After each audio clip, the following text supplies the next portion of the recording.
कि आज हम आपको लेके आए हैं उस उद्गम स्थल कठिना नदी का उद्गम स्थल। जी हाँ दोस्तों, ये देखिए भोगना ताल, भोगनई झील। ये दूर से वहाँ से वहाँ तक पूरी झील में फैली हुई है। इसी के अंदर कुछ सोते भी हैं जिसके जरिए फिर पानी निकलता भी है, और बारिश का पानी इकट्ठा होने के बाद में ये एक नदी की शक्ल लेती हुई जाके आगे गोमती नदी में विलय कर जाती है। बाकी ये खूबसूरत सा ताल झील है।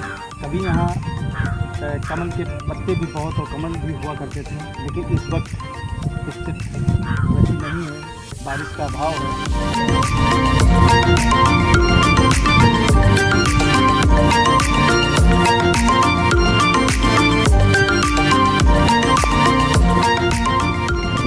ये हिलोरे मारती हुई हमारी नदी, और ये पूरा रेत का मैदान दूर दूर तक बहती हुई नदी, और उसके साथ सटा हुआ ये बहुत ही प्यारा सा खूबसूरत टापू। थोड़ा दूरी पे है दोस्तों, लेकिन मैं उस टापू तक चलूँगा और उस टापू पे जो जंगल है वहाँ आपको ज़रूर लेके चलेंगे। ये छोटा सा टापू, मैं इसको और दिखाने की कोशिश करता हूँ आपको। ये पैदल का ही रास्ता है और मैं इस टापू तक पहुँचता हूँ, आपको दिखाता हूँ।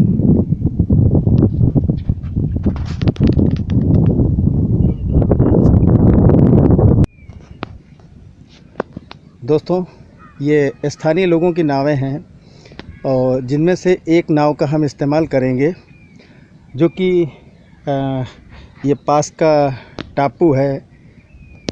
उस टापू पे हमें जाना है, लेकिन थोड़ा सा इसके आगे थोड़ा सा पानी कम है जिसमें मैं नहाऊंगा भी, लेकिन पहले इस नाव के ज़रिए मैं थोड़ा सा इसको पार करने की कोशिश करता हूँ।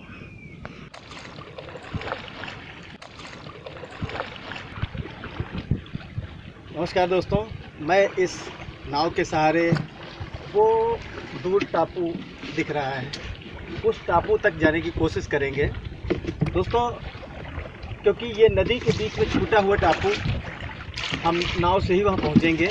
इसके अलावा उधर में पानी थोड़ा सा कम है, जहाँ मैं नहाने का भी लुत्फ़ लूँगा, लेकिन पहले मैं कोशिश करता हूँ कि उस टापू तक पहुँचने की कोशिश करता हूँ।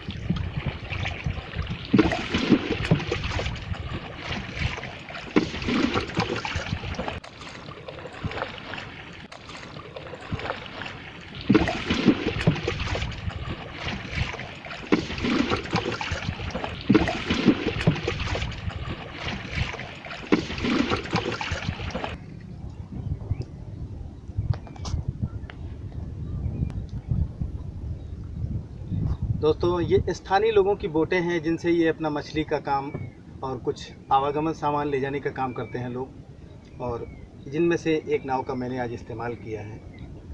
और मैं टापू पे पहुंच के आपको वहाँ टापू के बारे में पूरी जानकारी देंगे।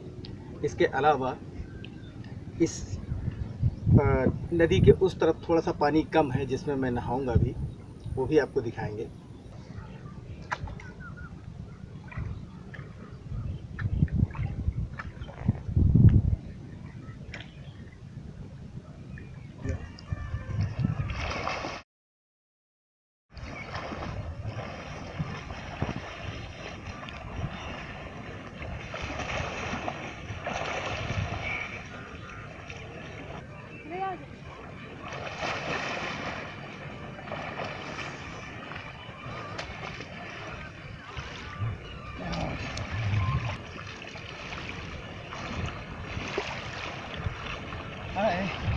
दोस्तों, नदी में नहाने का कुछ मज़ा ही और होता है, और फिर ये हमारी जीवनदायिनी नदी, जिनकी गोद में हमें खेलना है और मातृत्व सुख का भी आनंद मिलता है।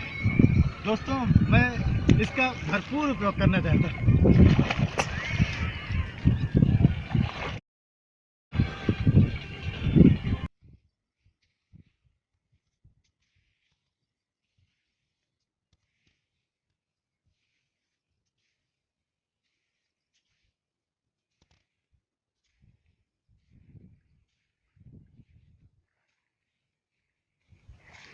दूर दूर तक रेत और उस रेत के बीच में बहती हुई नदी, बहुत ही खूबसूरत दृश्य। साथियों, ये नदी जो हमारे रास्ते, नदी, पहाड़ और जंगल सब के बीच में गुजरती है, आज एक बहुत ही खूबसूरत जगह पे हम हैं। ये नदी अपनी मस्त अटखेलियाँ करते हुए बह रही है और इसी के साथ में लगा हुआ ये एक छोटा सा और खूबसूरत सा टापू, जो कई खूबसूरत पेड़ों के साथ में सुसज्जित है। मैं आपको अभी इस टापू पे लेके चलता हूँ और इस टापू पे देखते हैं कि कौन कौन से पेड़ और क्या क्या है इस जंगल में, आपको दिखाते हैं। लेकिन दूर दूर तक बहुत ही विहंगम और मनोरम दृश्य, खूब सारे रेत और मौसम भी बहुत प्यारा है इस वक्त। चलिए दोस्तों, आपको लेके चलते हैं अब उस टापू पे, जहाँ पे कुछ पेड़ और जंगल से हैं, जिन्हें हम आपको अच्छी तरीके से दिखाते हैं।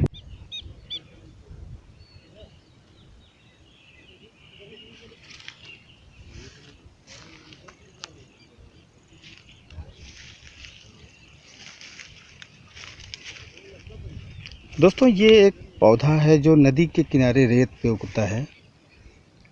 इस पौधे से ग्रामीण लोग अपने घरों के मकानों में इस्तेमाल करते हैं और इसी के साथ रेत से सटा हुआ ये छोटा सा टापू,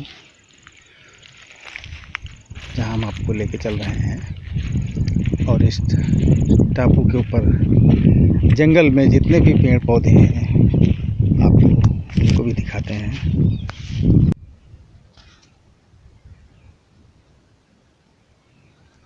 दोस्तों, ये है एक झाऊ घास, जो क्रमशः नदियों के किनारे ही मिलती हैं, जो मोरपंख की आकार में ये घास होती है। और बहुत से पेड़ ऐसे हैं जो हमें कभी कम ही दिखते हैं। ये वो झाऊ घास है।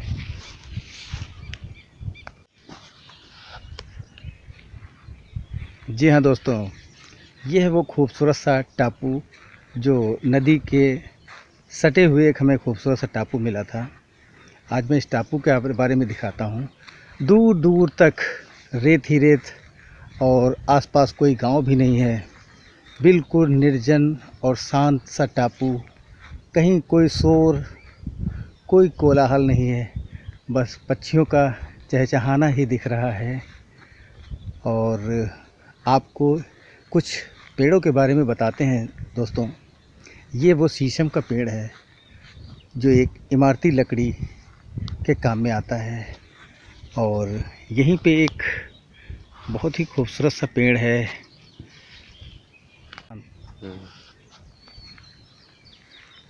जी हाँ दोस्तों, जैसा कि आप ये सामने वाला पेड़ देख रहे हैं, जिसे खैर के पेड़ के नाम से भी जाना जाता है।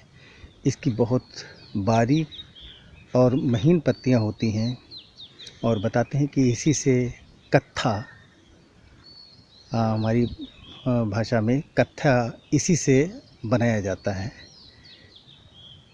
और बाकी जो दोस्तों आप देख रहे हैं, ये खूबसूरत छोटा सा टापू ज़रूर है, लेकिन बेहद निर्जन और शांत और बहुत ही खूबसूरत, बिल्कुल शांत, बस पक्षियों का शोर, शांति के साथ मौसम भी बहुत प्यारा है दोस्तों।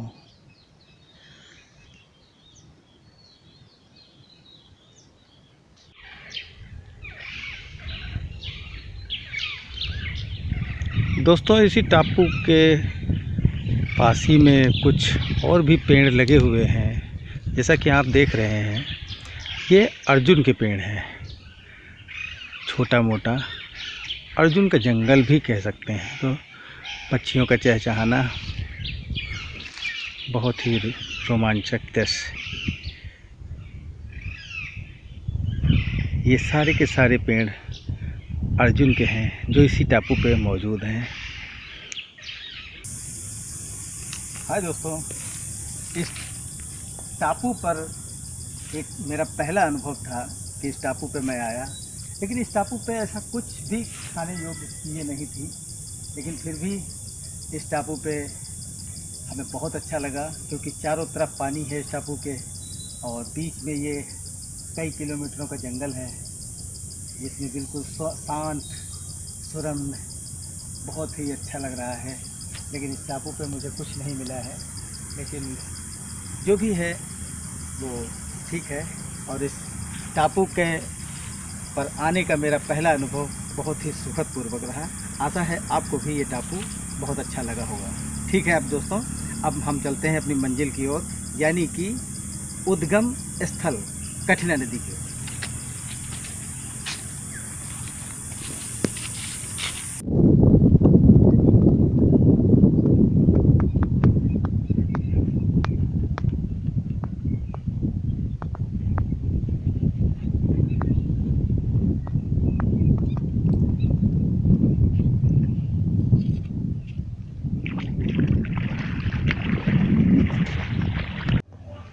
महाराज जी को सत सत नमन। महाराज जी, हम कठिना नदी के उद्गम स्थल पे आए थे और हमें पता चला कि ये गंगा माता का मंदिर बहुत ही खूबसूरत है, बहुत प्यारा सा है। तो मैं कुछ मंदिर के विषय में महाराज जी बताइए, और थोड़ा सा झील के विषय में भी बताइए। ये साहब, ये मंदिर जो है माता रानी का, ये माँ गंगा देवी के नाम से मंदिर प्रसिद्ध है जी। यहाँ पे। ये बहुत प्रसिद्ध मंदिर है, प्राचीन मंदिर जी। है, इसका कोई प्रमाण ही नहीं है। जी। कितने हजार वर्ष पुराना ये मंदिर है। जिस समय माता रानी की उत्पत्ति हुई थी वो यहीं से, यहाँ से। और हर महीने में मेला लगता, अभी आषाढ़ के महीने में 15 दिन का मेला लगेगा, जिन्हें हम लोग जाते बोला करते हैं जी। इसके बाद में यहाँ पे एक तालाब है, भुगनान तालाब, वो माता जी के नाम से ही प्रसिद्ध है जी। जहाँ से ये कठिना नदी उद्गम स्थल का जो है शुरुआत है वहाँ से। जी। तो बहुत अच्छी चीज़ है देखने वाली। कभी कार्यकाल में हम छोटे छोटे थे जब, तो हम लोग घूमने जाया करते थे, यहाँ से काफ़ी कभी दूर से लोग आया करते थे। तो यहाँ ये तालाब में कमल के फूल ही खिलते थे, केवल कमल के फूल खिलते थे। यहाँ पे काफ़ी प्रसिद्ध मंदिर है, माता रानी की असीम कृपा है। राजा बेणु की लड़की है और सबसे छोटी बेटी यहाँ है। कोई काली कलकत्ते में चली गई, कोई कहीं चली गई, कोई कहीं चली गई। यहाँ पे छोटी माता विराजमान है। चलिए, बहुत अच्छी बात है माता जी को। और ये बड़ा सौभाग्य है, इसी हमारे लिए बहुत किस्मत की बात है कि ऐसे महामाई के दरबार में ऐसे लाल आए हैं। माता रानी से हम दुआ करेंगे कि मैया रानी आपका परिवार फलता और फूलता रहे, क्योंकि ऐसे धार्मिक स्थल पे आप हमको अपने दर्शन।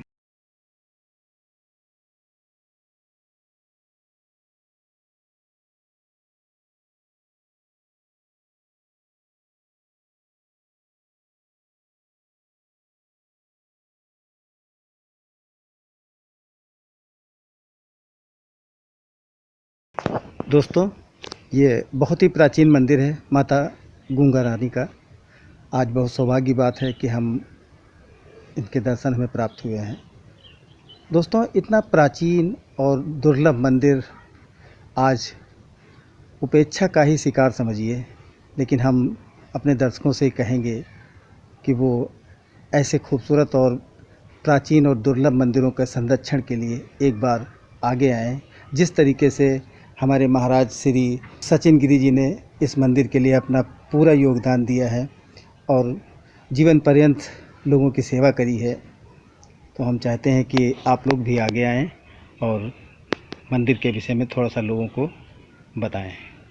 ये बहुत ही प्राचीन मंदिर है जो कि हमारे कठिना नदी के उद्गम स्थल के बिल्कुल जस्ट पास में ही है। आशा है आप लोग भी कभी दर्शन के लिए ज़रूर आएंगे।